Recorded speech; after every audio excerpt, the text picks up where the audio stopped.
जी दोस्तों, जैसे कि आप जानते हैं हमारे पास सूट और कट पीस अवेलेबल होते हैं हर वक्त। आप जो चीज मंगवाना चाहते हैं शूटिंग या कट पीस हमसे रब्ता करके मंगवा सकते हैं। व्हाट्सएप नंबर आपको स्क्रीन पे दिया जाता है। ऑल ओवर कट पीस आ गई है वेरी गुड क्वालिटी में, बेतहा नए रंग और नए डिजाइन है। सिर्फ दिखाने का मकसद आपको ये है कि ये चीजें हम तैयार कर रहे हैं, हमसे मिल जाएंगी। रब्ता नंबर आपके पास मौजूद है, आप रब्ता कर सकते हैं, चीज मंगवाना चाहे मंगवा सकते हैं।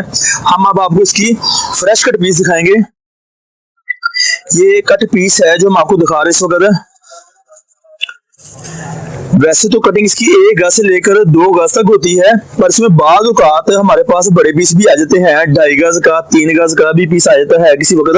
आपको मैं दिखाता हूँ इस तरह हूँ, इस तरह को डिजाइन दिखाई जा रहा है ताकि वो डिजाइन को दिखा सके और आपको अंदाजा हो कि कितने रंग है या कितने डिजाइन का बंडल होगा।